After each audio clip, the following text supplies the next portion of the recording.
Rádio Piauí.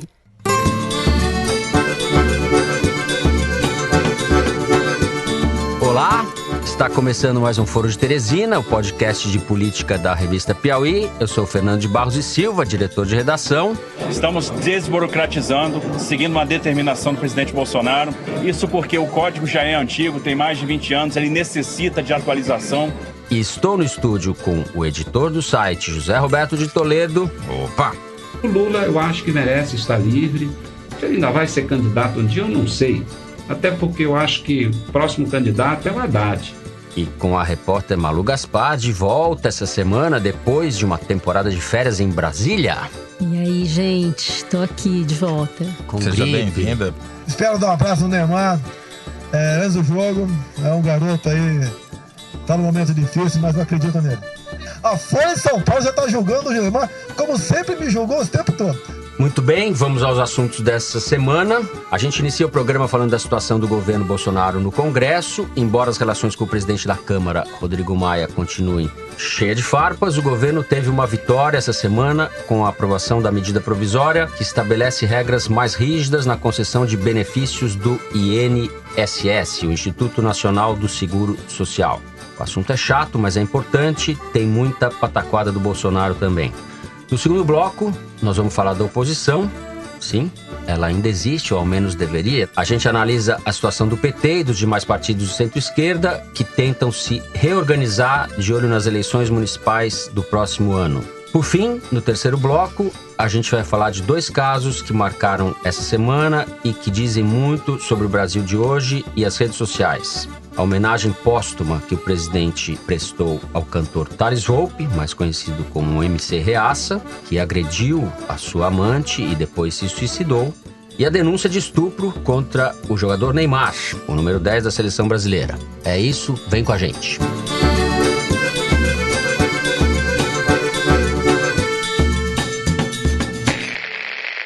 Muito bem, esse primeiro bloco, Bolsonaro e o Congresso, é uma espécie de X-tudo, porque tem muita coisa. Eu começo pelos acontecimentos dessa terça-feira ontem, pra gente que está gravando.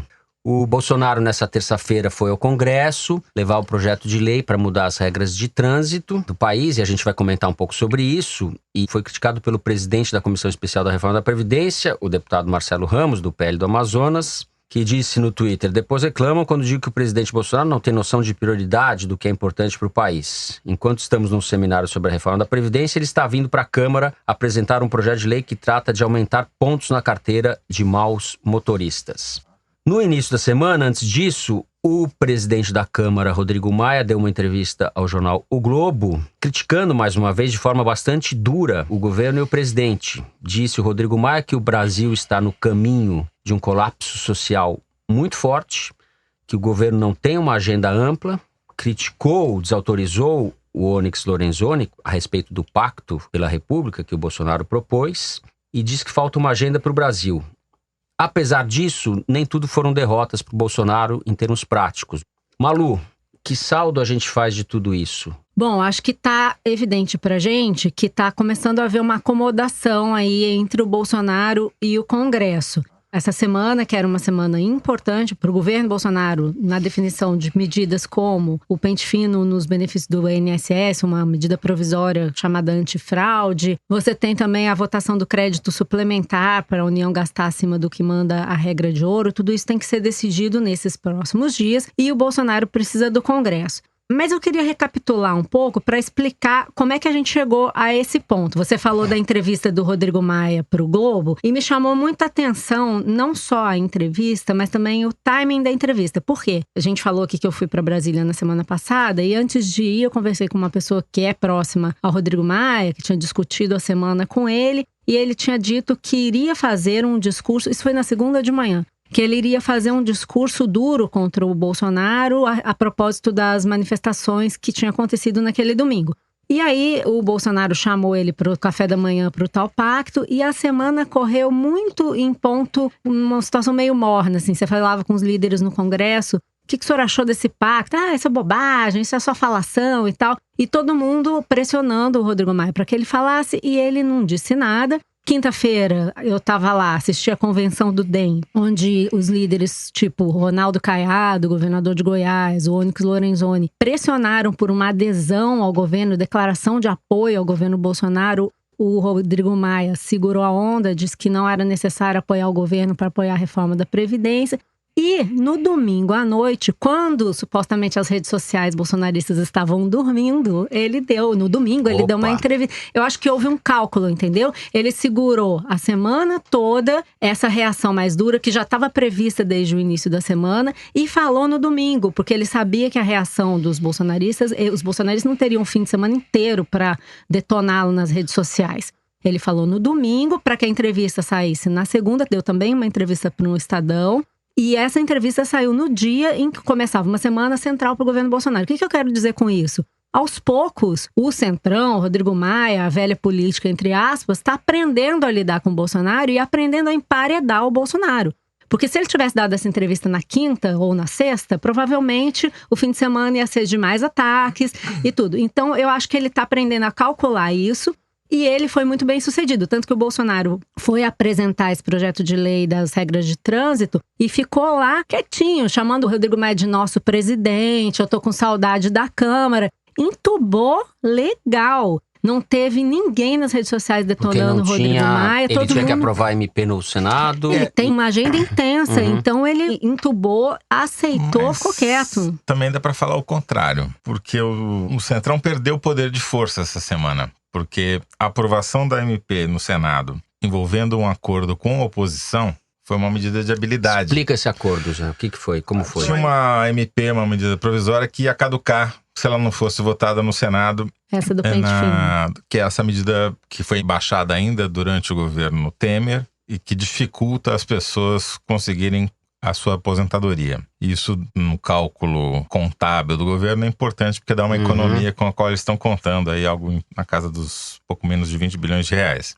Pois bem, a oposição, se ela não fosse ao plenário do Senado, não haveria quórum para votação. A sessão não poderia nem sequer começar. Faltavam senadores. E para que houvesse a sessão e, portanto, eles conseguissem aprovar e evitar que essa medida caducasse, isso implicaria uma perda de receita estimada para o governo, que é uma coisa muito grave hoje em dia, porque o governo está se desmilinguindo em falta de receita. Eles conseguiram fazer um acordo com os senadores da oposição, colocaram os caras em plenário e votaram. A votação terminou 3 horas antes da MP caducar. Foi uma demonstração de maturidade de articulação política, aquilo que o Bolsonaro disse que não sabe o que é. Ele não sabe, mas alguém ali sabe, né? Você viu quem que sabe, né?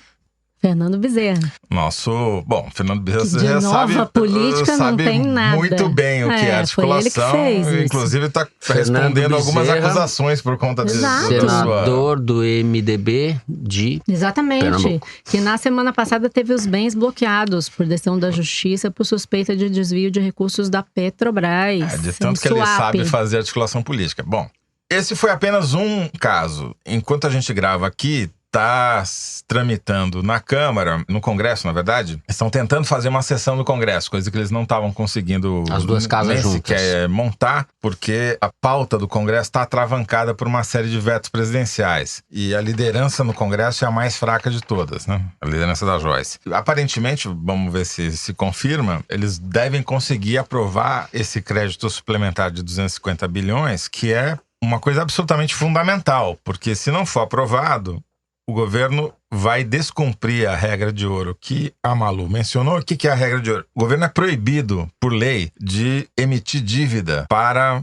custeios de salário, coisas correntes, despesas correntes. Então, se esse dinheiro não for aprovado, esse crédito suplementar ao orçamento de 250 bilhões não for aprovado, já no mês que vem, os velhinhos que recebem a BPC, benefício de progressão continuada, que é um salário mínimo para quem não consegue se manter sozinho, ou é inválido, ou a família não tem renda, vai deixar de receber dinheiro. Há 2 meses vai faltar dinheiro para pagar a aposentadoria. E daqui a 3 meses vai começar a parar de pagar o Bolsa Família. Então é absolutamente fundamental que eles aprovem isso, ou a alternativa a parar de fazer esses pagamentos é o governo e os governantes e o Bolsonaro ficar sujeito a ser condenado mais para frente por crime fiscal. Crime de responsabilidade porque não cumpriu essa regra fiscal. Bom, se eles conseguirem, como tudo indica, aprovar esse crédito suplementar, já vai ser mais uma demonstração de que melhorou a articulação política no Congresso. E, de alguma maneira, aquela chantagem do Centrão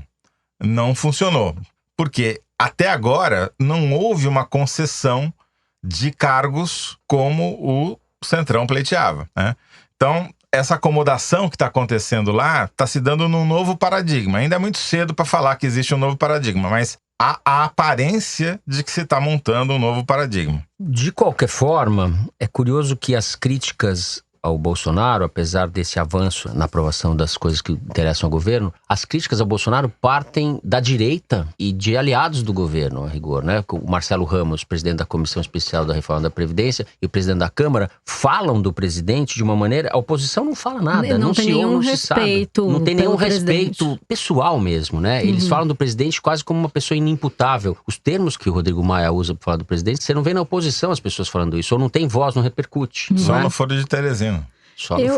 Eu acho que está cada vez mais evidente que o Congresso está assumindo um protagonismo, inclusive na definição da agenda do país. É isso que o Rodrigo Maia quis dizer e disse na entrevista para o Globo, que é o Congresso que vai definir. E o Bolsonaro, quando gasta cartucho atravessando a Praça dos Três Poderes para defender mudança em lei de trânsito, acho que o Marcelo Ramos tem toda a razão. Estava acontecendo uma discussão sobre reforma da Previdência e nós estamos diante de um desafio que é ver se os estados e os municípios entram na reforma ou não. Isso vai fazer uma tremenda diferença. Então, ao invés de fazer isso, de se preocupar com isso, o Bolsonaro foi lá no Congresso. Fazer as coisas erradas. Você vê que é tudo, ele tem razão, é uma questão de prioridade. Exato. Mas é tudo caso pensado, porque ele conseguiu roubar do Congresso no dia que o presidente da comissão, Marcelo Ramos, achou que ia brilhar.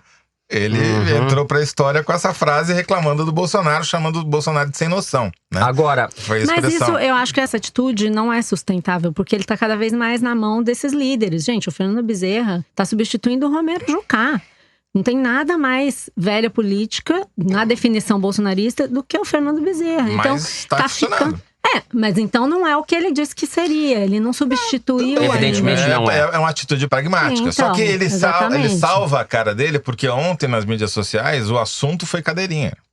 Vamos falar um pouco da disso. Cadeirinha. Esse projeto de lei que o Bolsonaro foi à Câmara entregar pessoalmente, prevê, entre outras coisas, primeiro dobra o prazo de validade da carteira de motorista, de 5 anos para 10 anos. Dobra o limite de pontos para o motorista perder a carteira, né? Dos 20 passa para 40, então o sujeito demora para perder a carteira. Sendo que hoje em dia já não perde, né? Acaba com a multa para quem transporta isso que você está falando, crianças de forma irregular. É uma advertência só o que ele propõe. Ou seja, ele tem uma coisa importante, legislando... o exame toxicológico para motoristas profissionais. Ele desobriga, isso é muito importante, inclusive para a base dele. Exatamente, eu acho que essa medida, o principal foi atingir a base de caminhoneiros que estão aí toda hora chantageando, ameaçando de fazer greve geral. Tal. Ele está legislando em prol da família brasileira, pelo menos a dele. Sim. Porque o levantamento aqui que a imprensa fez, eu não sei nem que já foi a Folha, a Michele Bolsonaro, mulher dele, tem 41 pontos e 8 multas. Você vê que nem pela nova regra ela escaparia. 39 e 15 multas.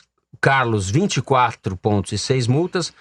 Jair, 18 pontos e 6 multas. E o Eduardo, 7 pontos e 9 multas. O Eduardo é que tá... Então alguém vai apresentar um adendo, vai fazer uma coisa, porque em vez de 40, passa para 41, porque daí já leva a Michele também. É um retrocesso civilizatório, como disse o Reinaldo Azevedo. E o pior é que... no blog dele no UOL. E o pior é que essas multas, na grande maioria, são por excesso de velocidade.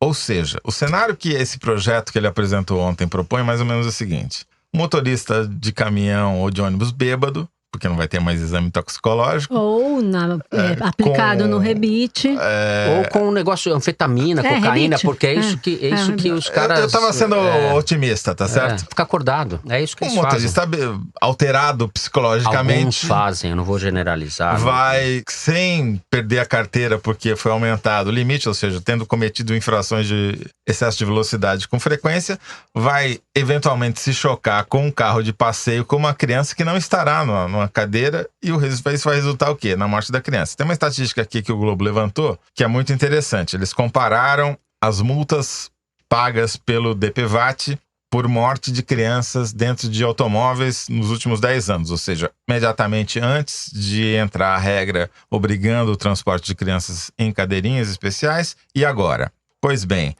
deixaram de morrer nesse período 1.017 crianças, porque eram 1.703 crianças antes da regra ser implementada e 680 fatalidades em 2018, o último ano da implementação. Significa que, em média, evita-se a morte de 101 crianças por ano no Brasil por conta dessa regra da cadeirinha.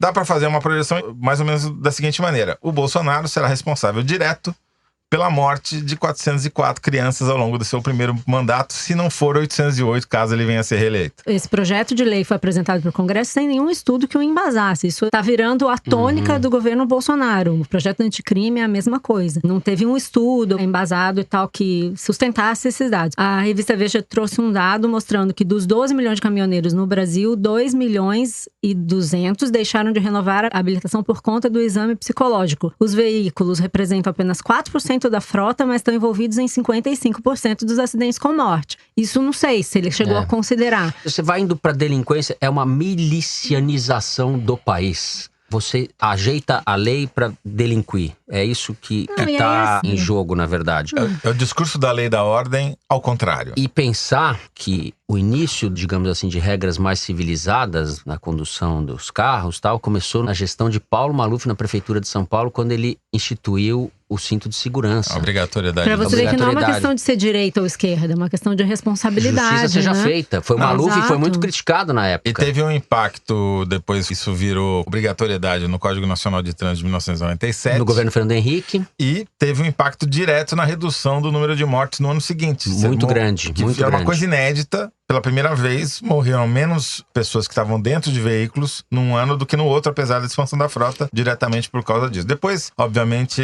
a expansão da frota foi tão grande que essa estatística que ele fala em indústria da multa, sustentou. porque diz que as pessoas ficam... Ontem ele estava falando no Ratinho, o policial que fica atrás da moita, esperando para multar o carro que está passando na estrada. Tá, então se tem esse problema do policial que fica atrás da moita, ou de agentes de trânsito que fazem da multa uma indústria, vamos combater isso. E não a infração de trânsito. Então tá bom, então libera as multas. Exatamente. É um raciocínio torto, entendeu? Isso não funciona, porque a Michelle, que eu saiba, não perdeu a carteira. Nem o Flávio Bolsonaro. Não sei. Acho que não. Bom, não há registro. Como será que eles fizeram? Não sei. Muitos recursos, As né? conquistas, os avanços civilizatórios são recentes e já vão sendo desfeitos no Brasil. Como esse do trânsito, poderíamos citar muitos outros. Mas queixa clássico Bolsonaro. Ele introduz um problema que não existia.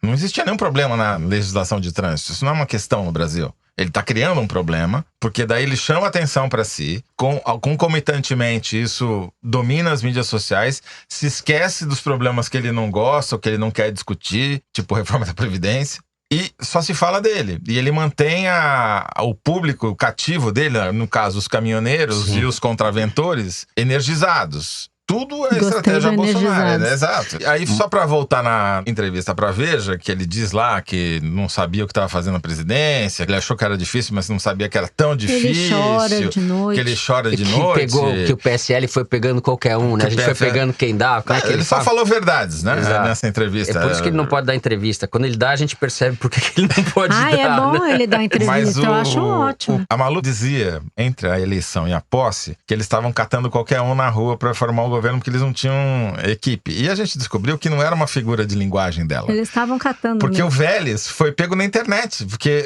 o diálogo dele com o Olavo de Carvalho, como foi feita a indicação do Vélez, e foi um diálogo posterior à nomeação do ministro, é sensacional. Porque ele diz assim, Olavo, como é que você ficou sabendo Você conhecia o Vélez de onde? Ele, de publicações. Pô, Olavo, você namorou pela internet? E ele só descobriu depois, nem perguntou, né? É um caso típico de ministro da Educação nomeado por orelhada. Ninguém conhecia o cara. É inacreditável. Por isso que eu acho, tem sim um método, mas também tem muito de despreparo, de falta de... Eu acho que o Marcelo Ramos tem um pouco de razão, sim. Falta uma noção, assim, do tamanho. E ele mesmo admite, né? Falta diria que o noção, eu Marcelo não sabia Ramos o que tem muita era razão. isso aqui, sabe? Só pra fechar então. 3 ocasiões o Bolsonaro atravessou a Praça dos Três Poderes pra ir pro Congresso. 1, pra defender a reforma da Previdência. 2, pra defender a mudança nas regras de trânsito. E a 3ª, pra homenagear um humorista, Carlos Alberto Nóbrega, da Praça é Nossa. Malu, sem diversão... Nada mais direi. A vida não vale nada sem diversão. É isso, nós vamos terminando o primeiro bloco do programa. E agora vamos falar deste conjunto vazio, a oposição política no Brasil. Conjunto vazio, amei.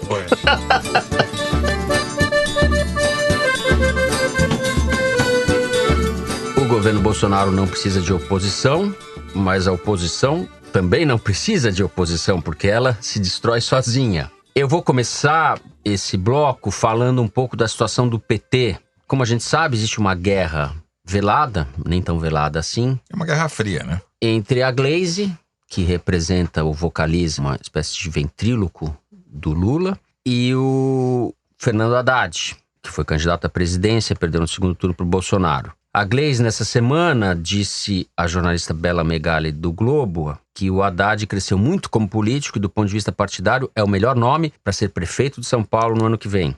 Ele tem dito que não quer, mas não desistimos totalmente. Eu estou impressionada com a força dele nas universidades. Seria...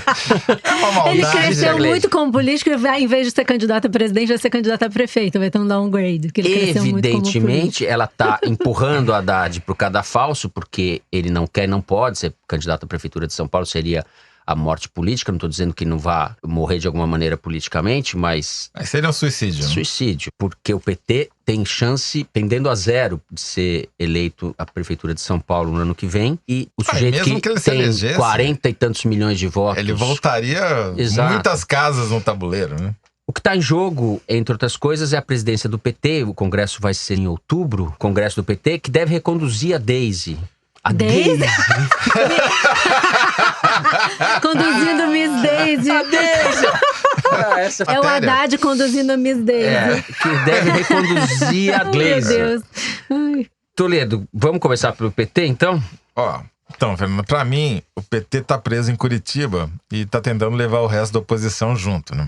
Por quê? Em geral, quem define a oposição é o próprio governo. Ela escolhe quem são os seus adversários. Ela elenca quais são as suas prioridades, quais são os grupos da sociedade que ela vai privilegiar, principalmente com verbas ou com medidas que ela vai agradar. E, por exclusão, define aqueles que não são contemplados como a sua oposição. O governo escolheu como sua oposição os estudantes, os professores, a educação, de modo geral, né? Tanto que foram essas pessoas que lotaram praças, avenidas, já 2 vezes, em número superior até do que os apoiadores do presidente. O PT tentou sequestrar, o parte do PT, pelo menos a Glaze, tentou sequestrar esse movimento dizendo que tudo é Lula livre, que isso também é Lula livre. Não é Lula livre, os caras não foram pra lá gritar Lula livre, eles foram pra lá gritar... Teve até briga, né, no dia. E aqui é bom, você só para reforçar o que você está dizendo, a Glaze disse, para nós do PT, Lula livre é estratégico, nós achamos que não há salvação da democracia com Lula preso. Lula e educação são pautas inseparáveis. Essa moçada que está na rua pelo legado que Lula deixou no país. O depoimento dela, a entrevista dela, discrepa do que disse o Haddad, né? Que o movimento da educação é um movimento da sociedade, independentemente da posição que a pessoa tenha em relação ao PT e ao Lula. Ou seja, ele tentou descolar as suas coisas. É verdade, quer dizer, a análise que ele faz é correta, porque o movimento que a gente viu nas ruas não tem nada a ver com o movimento Lula Livre. Lula Livre foi domingo lá em São Paulo, na Praça da República, tinha lá 10, 15, 20 mil pessoas, mas é aquilo. Suplicy. Dançando, feito... Suplicy feito livre. Suplicy livre é um perigo. Mais jovem do que eu.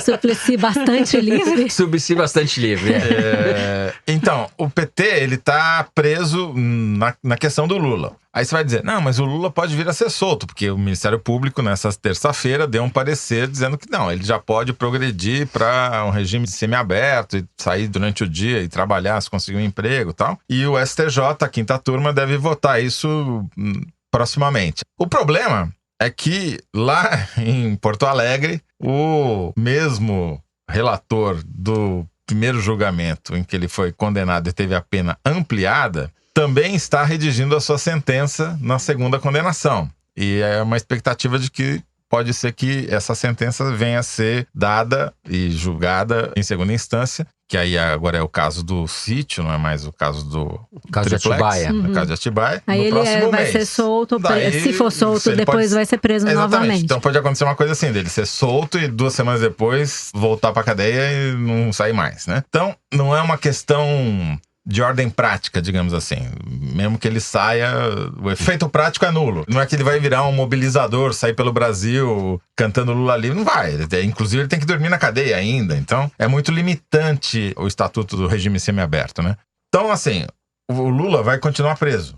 Mesmo que em regime semiaberto, ele continua preso, politicamente preso. E o PT continua preso com ele, como se vê por essa declaração da Gleisi. E preso no passado, nas práticas do passado. Eu não tô querendo diminuir o papel histórico do Lula, eu só tô pensando pra frente. Se você, a oposição, não tem uma opção de poder, o que é uma opção de poder? É alguém que consiga dizer, eu sou uma liderança, votem em mim, eu serei um antagonista eleitoral do Bolsonaro ou do seu sucessor indicado, Moro, por exemplo. O Lula não é isso e não será isso. Não terá viabilidade mais. Não tem como, mais. ele não tem viabilidade jurídica, não é uma questão política. E já se ficou demonstrado na eleição passada que preso ele tem limites eleitorais, ele tem um grande cabedal eleitoral, porém o poder de transferência é limitado, não conseguiu eleger a tendência é que isso vai diminuindo, claro. Isso vai diminuindo com o tempo. Bom, logo, a oposição precisa criar uma alternativa, só que ela está presa à lógica atual. Houve uma articulação, os presidentes de partidos de oposição, do PT, do PDT, do PSB, do PSOL, começaram a se reunir, criaram um fórum, começaram a se reunir com regularidade, tentar unificar o discurso, mas na hora que vai pra prática, a prática é o Ciro Gomes batendo boca com a Maria do Rosário. Então, além de estar preso, amarrado no Lula, como se fosse uma âncora, o PT também está amarrado em velhas práticas, as quais ele não deveria mais estar agarrado. Por exemplo, essa votação que você falou da MP, que institui o Sistema de Combate a Fraudes no INSS, o PT votou todo não. Ele está fazendo votações em bloco contra tudo que interessa para o governo. Eu sei que tem muita gente que acha que essa MP pode dificultar a concessão de algumas aposentadorias, mas ela também pode acabar com fraudes. Então é importante que se converse. O PT não está fazendo isso e não está apresentando, se contrapondo ao governo em questões substantivas, por exemplo, no caso da educação, que o PT tentou se acoplar aí às manifestações. Você não viu nenhum deputado petista no Congresso fazendo alguma proposta, sugerindo alguma emenda, defendendo alguma coisa nesse rolo que foi a discussão sobre a educação nos últimos meses, do PT. Você tem a Tabata Amaral, você tem outros deputados que estão colocando emendas, a reforma da Previdência. O PT não está defendendo pautas, ele não está discutindo assuntos que interessam para o país. E mais, continua tentando fazer, aí eu falo do Ciro, o que ele sempre fez, que é dominar todas as agendas da esquerda. Então ele quer, como diz a Maria do Rosário, estava pedindo unidade lá, quer fazer unidade com eles mandando. Eles não entenderam que o Brasil mudou para todo mundo, a política está mudando para eles também. E o Ciro está tentando se adaptar a isso, aquele gesto que ele fez lá de fazer aquele circo com a Maria do Rosário, claramente é um gesto calculado, né? Ele viu que fez sucesso, o Lula tá preso babaca e tal, que isso agrega uma parte da oposição, então ele fala isso. Mas a verdade... Eu tenho dificuldade de achar que o Ciro faz as coisas calculadas, porque o destempero dele não é simplesmente calculado, é uma coisa, né, atávica. Mas assim, tem uma coisa que ele falou naquele discurso, quantos votos o PT deu pro Marcelo Freixo para a presidência da Câmara? Ele falou exatamente isso, unidade ao cacete. Aí eu fui conferir. Dos 50 votos que o Marcelo Freixo teve, 39 foram do PT. Então isso significa que 16 deputados do PT não seguiram a orientação partidária e não votaram no Freixo. Então assim, como diz o Ciro, unidade é o cacete, né? Essa unidade só serve pra mim, quando é o outro não serve. No Rio de Janeiro, Marcelo Freixo é o candidato a prefeito da oposição. O PT fazendo questão de botar a Benedita da Silva como vice, que é uma âncora gigante para a candidatura do Freixo. Mas daí faz parte da negociação política. Sim, isso. E não está garantido. Pode ser que fique o PDT. O que eu quero dizer é que se o PT continuar preso nessas duas práticas do passado, ser contra tudo e contra todos, e querer dominar, ser o dono do campo da oposição, a coisa não anda. O Haddad percebeu isso, só que ele também está preso numa estrutura... Mas ele aparentemente não tem força para mudar isso. O futuro do PT está evidentemente ligado à capacidade que o partido vai ter de se emancipar do Lula. Do ponto de vista político, estou falando. Você pode continuar dentro do PT defendendo Lula livre, etc., mas essa não pode ser a bandeira principal do partido se o partido quiser voltar a ter relevância, protagonismo, quiser liderar algum processo político no país. A tendência do PT vai ser minguar e virar um partido, não digo irrelevante, mas um partido muito menor do que já é hoje, ele já é muito menor do que ele foi, se continuar amarrado a esse espelho retrovisor. Essa que é a verdade. É interessante que o PT independentemente tem pessoas, do que né? eu acho ou não da prisão do Lula, etc., a gente já falou bastante sobre isso, não é o caso de voltar que isso a esse não vai ponto. acontecer porque... Isso o quê? Se emancipar? Não, eu digo, na prática, mesmo que no discurso a Gleisi seja reconduzida como Miss Daisy para a presidência do partido e com isso seja mantida essa prisão do partido em Curitiba, os governadores do PT, que estão concentrados na região Nordeste, eles têm vida própria. E eles vão articular a eleição municipal pensando na sua sucessão 2 anos depois. Então, a burocracia partidária é uma coisa, a realidade política é um pouco diferente. Então, mesmo que no discurso o Lula livre continue sendo o mote principal do partido, na prática a gente vai começar a ver um pragmatismo político cada vez Eu tô achando meio wishful thinking isso que você tá falando. Não, porque não é wishful thinking, é a questão de sobrevivência. Se o governador da Bahia não se mexer, se todos os outros governadores do PT não se mexerem, eles não vão se reeleger depois. O Flávio Dino, que é do PCdoB, governador do Maranhão, tá muito próximo do Haddad, a gente sabe, tem conversado, o Haddad tem falado dele, inclusive. O centro de gravidade do PT mudou para o Nordeste, em termos não só da votação do partido para a presidência, mas as pessoas, os governadores do partido estão concentrados no Nordeste. Então, isso é uma novidade também, cria uma mudança em relação ao que o PT representou historicamente, o centro de gravidade era São Paulo. E olha que interessante, o Camilo Santana, por exemplo, que é um governador do PT, que está no Ceará e conseguiu debelar no ano passado a rebelião nos presídios. É um governador que tem obtido resultados, que está conversando com o Bolsonaro. E essa queda, segundo o pessoal da Segurança Pública me diz, essa queda no número de homicídios, até ontem o Bolsonaro admitiu isso para o Ratinho, tem a ver com a questão do Ceará, a queda dos homicídios no Ceará, o fato de na rebelião, por exemplo, não ter morrido ninguém. Então, existem líderes que sabem fazer coisas que podem interessar a população. Só que também aí, quando eu falo wishful thinking, Toledo, a máquina partidária na mão dessa agenda Lula livre, ela prejudica, né? Porque você tem um fundo partidário, você tem a máquina partidária, você tem uma presidente do partido que está só falando de Lula livre quando o Congresso está debatendo uma série de temas importantes. Então, eu não sei, eu tenho minhas dúvidas. Eu não acho que é dado que vai ter essa reação, porque já podia ter acontecido e até agora não aconteceu. Não é uma reação para mudar, mas é uma reação para minorar os efeitos negativos que a manutenção dessa atitude vai gerar. Tá certo. Ficaremos atentos. Vamos ver. E vamos voltar a este assunto. Com isso, a gente encerra o segundo bloco do programa. Este é o momento em que nós damos voz ao nosso departamento de estatísticas do Foro de Teresina. Quero dizer, ao número da semana. O número da semana é extraído da seção Igualdades, que o site da Piauí publica todas as segundas-feiras. E o nosso produtor e agora diretor Luiz de Maza, que está aqui no estúdio com a gente, traz um número informativo ou curioso sobre este assunto e nós comentamos rapidamente. Luiz, qual é o número da semana? 10,3 mil. 10,3 mil. O que é 10,3 mil? Esse é o número de casos confirmados de sarampo no Brasil em 2018. O que chama atenção, Fernando, é que nos 2 anos anteriores, 2017 e 2016, não foi registrado nenhum caso dessa doença no país. A Organização Pan-Americana de Saúde chegou a certificar o Brasil como um país livre de sarampo, mas a doença ressurgiu, especialmente na região norte. 95% dos casos estão concentrados no estado do Amazonas. Agora, o que é mais impressionante é que também houve um ressurgimento do sarampo nos Estados Unidos e lá virou um grande assunto, muito mais do que no Brasil. Tem a ver também com a falta de cobertura vacinal. Pequenas comunidades que deixam de vacinar seus filhos acabam auxiliando a propagação da doença. Como aconteceu, por exemplo, uma comunidade lá em Nova York, em Brooklyn, dentro de Nova York. E aqui, o assunto, embora não tenha virado uma preocupação tão grande, o número de casos é 28 vezes maior do que o número nos Estados Unidos. Impressionante. É uma epidemia? É um surto, né? Um surto porque está muito confinado ao Amazonas. Mas o problema é que não é a única doença que está recorrendo, que é reincidente, né? Que está reaparecendo. Doenças exatamente. Que eram consideradas extintas ou controladas? Pois é, agora a gente também tem a volta da sífilis. Ai, meu Deus. É inacreditável, né? Mas o número de... E especialmente em grávidas, que é mais grave ainda, né? O número de grávidas com sífilis dobrou de 29 mil em 2014 para 59 mil em 2018. Ou seja, a gente está progredindo em todas as frentes. Impressionante. Com este alentador número da semana, né, Luigi? A gente passa agora para o terceiro bloco. Vamos falar do Thales Volpi, o MC Reaça, e do caso Neymar. E no meio disso tudo, quem diria? Bolsonaro.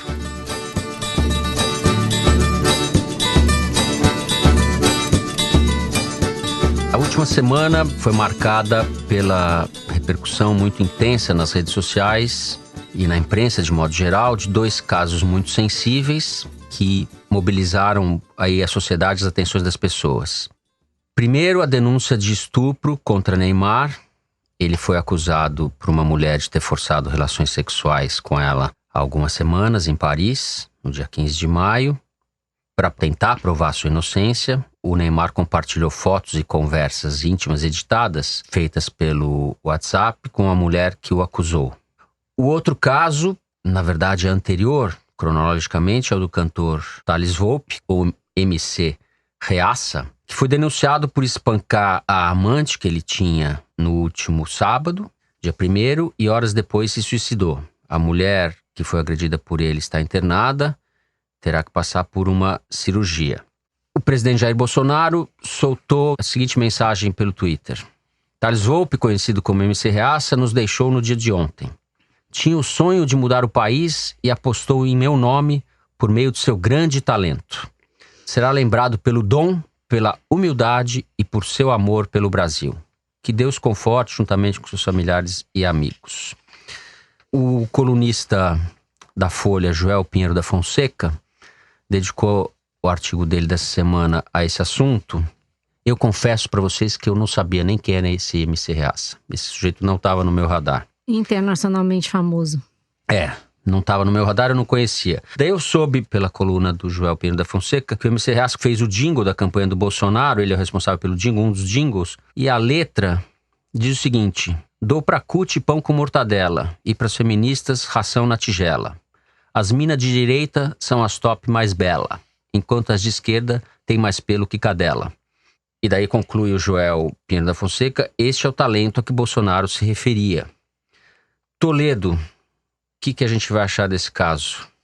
O talento que empolgou tanto assim o Bolsonaro não é só porque ele se refere de maneira genérica às mulheres de esquerda que, segundo ele, tem mais pelo que cadela.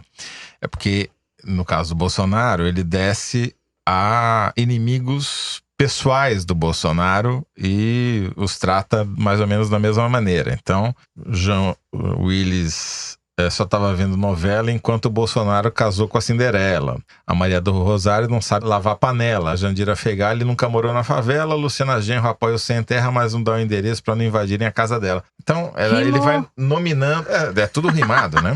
Ele vai nominando todos os inimigos do Bolsonaro, e por isso que o Bolsonaro se manifestou a favor. O problema qual é? O MC Reaça tinha uma amante em outra cidade.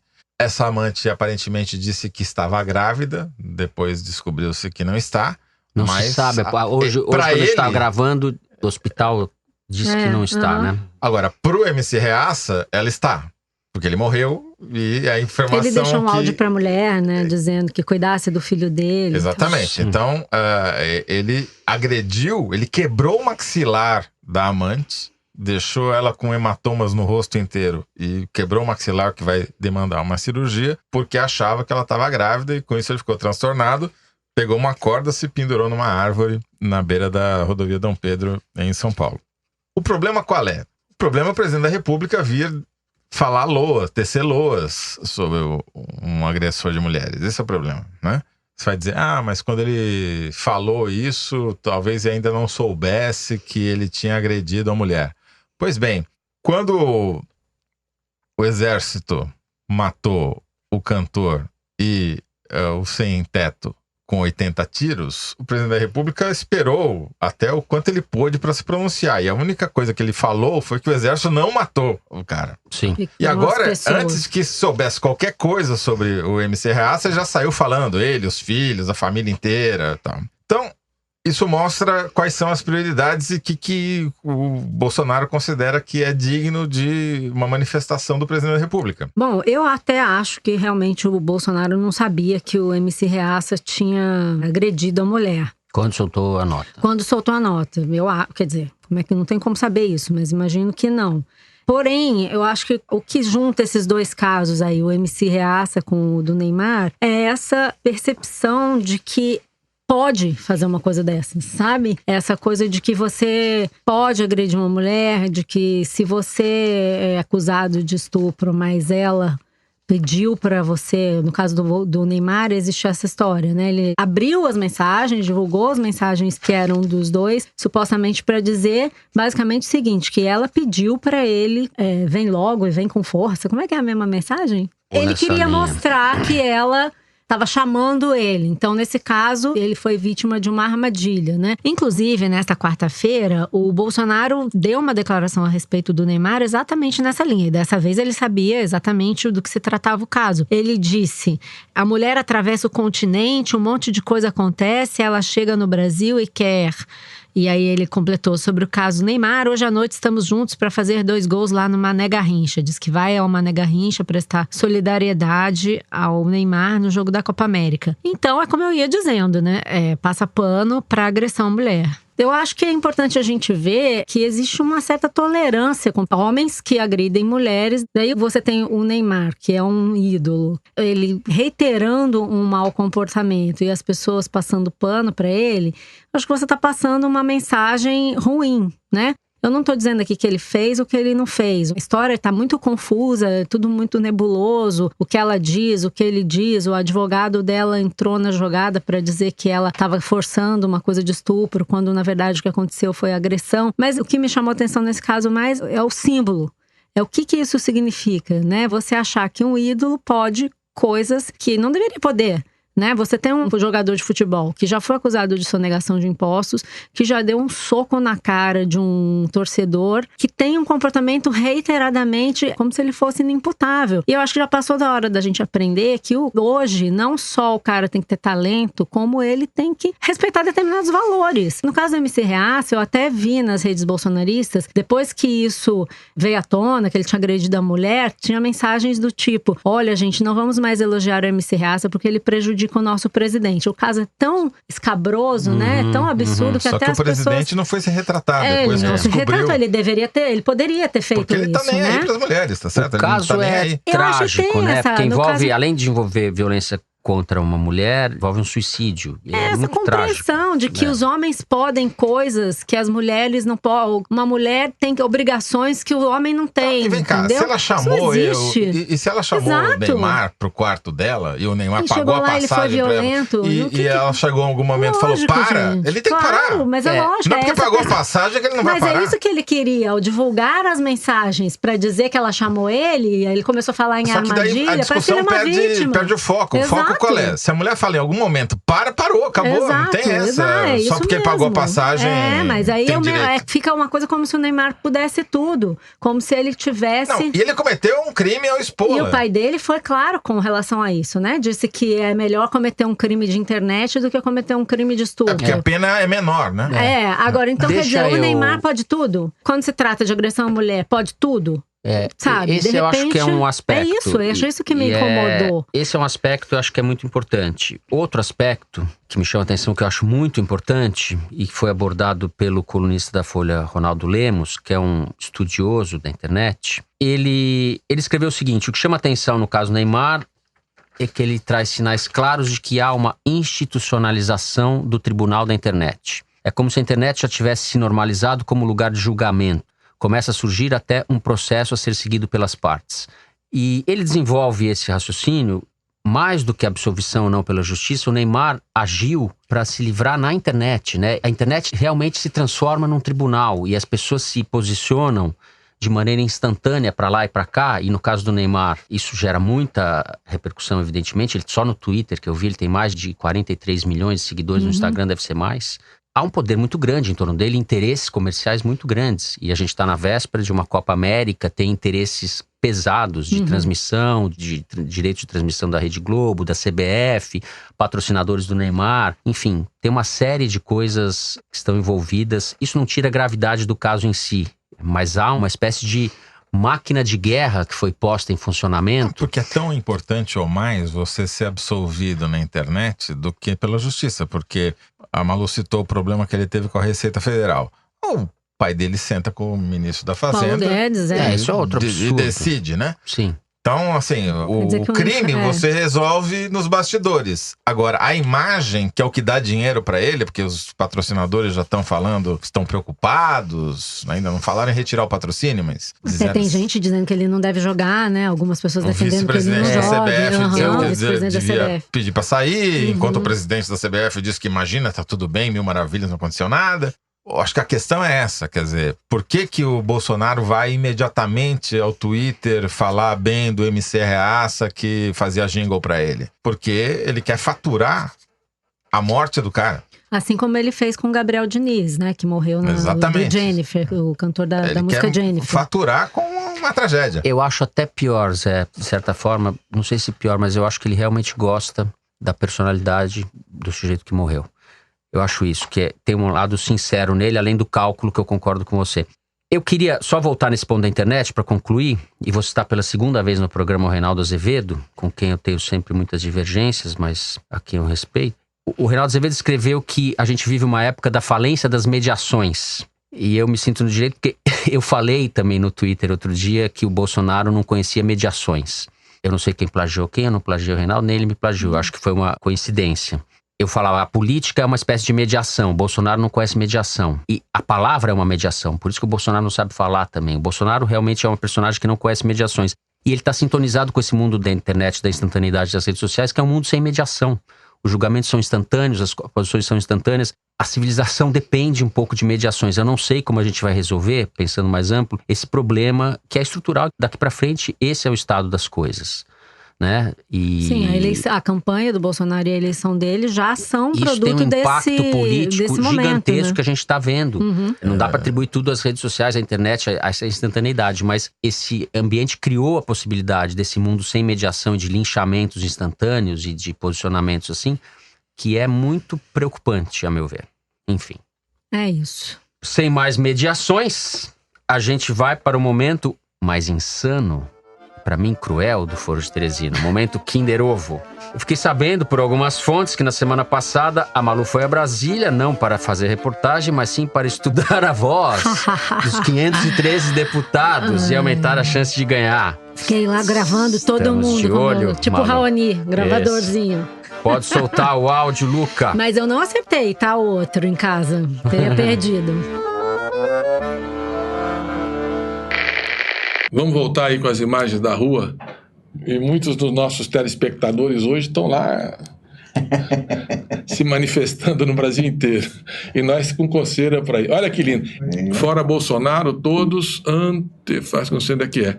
Essa daí, eu acho que é São Luís. Uma manifestação impressionante de São Luís. Luiz Mercadante. Luiz Mercadante. Eu ia falar. Caraca. Consegui. Malu, você roubou, eu ia falar. Não, roubei nada, eu fui na sua frente. Empate. Eu falei. Que empate? Eu falei antes. Empate, não, é empate. Deixa eu roubar um pouquinho. O drone está toda para poder filmar. Nós não temos drone nem helicóptero, mas nós temos ideias. As ideias são muito poderosas. A gente sabe. E uma coisa, a minha mulher Regina foi para a manifestação e a Carolina, mulher do Paulo, também. As duas estão lá fazendo a caminhada, estão doidas para encontrá-las, quem sabe pegar ainda o restinho da manifestação. Aloysio Mercadante, ex-ministro da Educação, ex-muita coisa no PT, durante um debate no canal TV 247 no YouTube, no último dia 30 de maio, quando aconteciam as manifestações contra os cortes na educação. Malu pode explicar o ex-aloprado na campanha de 2006, quando ele era candidato ao governo de São Paulo. Sim, o pessoal da campanha dele foi pego comprando um dossiê contra o José Serra.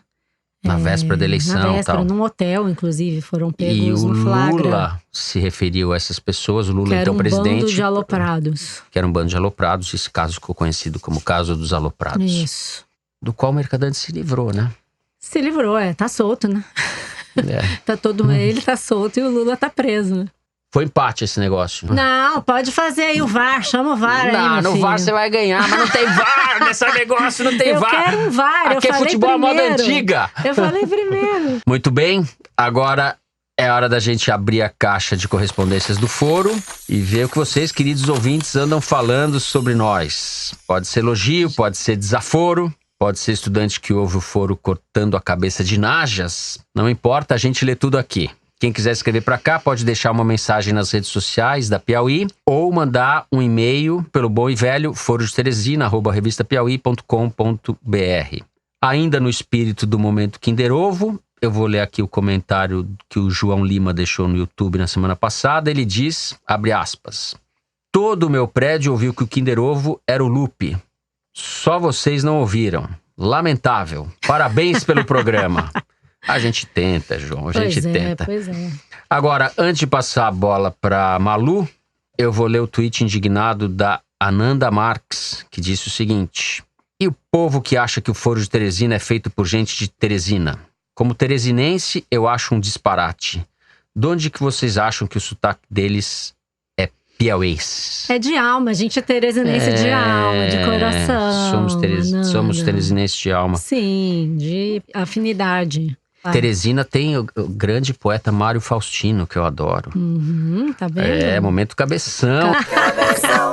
Citado pelo Glauber Rocha no Terra em Transe, que não conseguiu firmar o nobre pacto entre o cosmos sangrento e a alma pura. Gladiador defunto, mas intacto, tanta violência, mas tanta ternura. Meu Deus. Calma, Mário Faustino. Mário Faustino. Bom, tem uma mensagem aqui para ler que vai inaugurar uma nova categoria de mensagens. Como se não bastasse o assunto Java Porco, agora tem outro tipo de mensagem, Toledo. Culpa sua. Mensagens da Grande Matão. Porque o ouvinte Samuel escreveu um e-mail pra gente dizendo o seguinte: Jundiaí está prestes a bater um recorde. Isso se vocês lerem o meu correio, é claro. 3 semanas seguidas, 3 jundiaienses com voz no foro. Seremos tricampeões, mas diferente do desaforo jundiaiense da semana passada, sinto-me lisonjeado em descobrir que sou praticamente conterrâneo do Toledo. Não sabia que a Grande Matão conurbava tamanha ultralópole, que reúne uma veia urbana de mais de 300 quilômetros lineares. Ô Toledo, pô. O cara gastou o léxico aí, hein? Essa mega ultralópole aí ficou meio... Gostei do ultralópole. Um abraço do seu ouvinte jundiaiense que vos ouve na poltrona do fretado, meio de transporte que me leva diariamente à cidade de São Paulo, um pequeno núcleo urbano que gravita na Grande Matão. Muito obrigado. Como chama o meu Samuel. conterrâneo? Samuel, conterrâneo? Samuel. O fretado também é um elemento de unificação da Grande Matão. Essa palavra, fretado, né? Fretado que só existe em termo. São Paulo, eu acho isso daí, né? Não sei, nunca Que é ouvi. um ônibus que faz a ligação de cidades. Porque não é o frescão, porque ela é intramunicipal, né? Tem muita gente que trabalha ou mora em Jundiaí, Campinas, e que vem para São Paulo ou vai para São Paulo diariamente, que usa esses ônibus fretados. Aqui, eu vou falar, vou começar a apresentar o programa assim, nós estamos aqui no balneário do Rio de Janeiro, que dista a tantas horas da Grande Matão. Que é o novo centro gravitacional do planeta. Vocês esqueceram do fato mais importante da semana. O quê, meu Deus? O lançamento do movimento javaporquista. Sim. Não é que nós esquecemos, nós deixamos pra você falar. Eu tô militante do movimento javaporquista. O que aconteceu? Na semana passada chegou na redação uma caixa com bottoms, adesivos e carteirinha do movimento javaporquista. Muito bem, o Teresino já está com o seu bottom usado como um brinco na orelha. Na minha mochila já tem o bottom e eu quero agradecer aqui. Teresino gaysista. Tem uma flor de um lado e um broche do outro. Eu quero agradecer aqui aos idealizadores e executores dessas obras-primas, que são a Carolina Pinho, o Rafael Carone, o Rodrigo Marques, a RS Espina, Luciana Magalhães e a Frine Georga, que são as pessoas que fizeram essa manifestação espontânea. E eu quero deixar claro aqui que o movimento javaporquista, ele é nem contra, nem a favor, muito pelo contrário. Isso ele que eu ia te perguntar. Em relação à matança de javaporcos. Ele é quântico, está em todo lugar ao mesmo tempo. Que nem o Kassab em relação à direita, esquerda, centro, né? Nem de centro, nem de... É quântico, é a política quântica. É o PSD do javaporco. Mais uma vez, cabe a mim ler aqui o desaforo de Teresina. E esse é sofrido. Quem escreveu foi o Daniel Cúrio. Seguinte, adoro o Foro de Teresina, mas me vejo obrigado a fazer uma correção. No melhor estilo Rod Stewart, o maluco cunhou a expressão Bolsonaro, quando na verdade era algo mais antigo. Claro, isso aí. Na hora que eu ouvi o programa, me lembrei imediatamente de algumas ilustrações do cartunista Alan Sieber. A mais antiga que encontrei foi publicada no Instagram dele no dia 7 de maio, ou seja, antes da gravação do Foro ao Vivo na UFRJ. Um abraço e continuem com um excelente trabalho.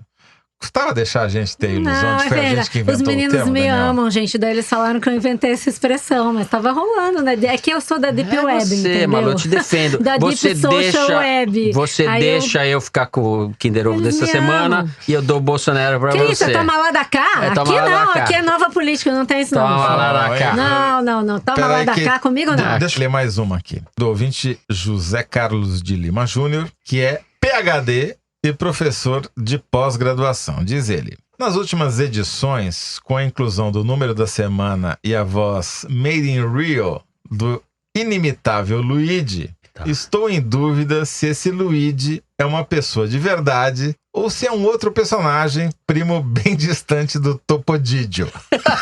Como assim? Gente. Muito bom. E que agora É uma faz mistura. a O Luigi companhia é uma mistura ao Teresino. de William Bonner com Topodidio. José Carlos de Lima Júnior é o Toledo que imita o Luigi. Tanto que a gente Luigi nunca fala ao mesmo tempo, É uma né? invenção do Toledo. É. Muito bem, o programa vai ficando por aqui. O Foro de Teresina é uma produção da Rádio Novelo para a revista Piauí.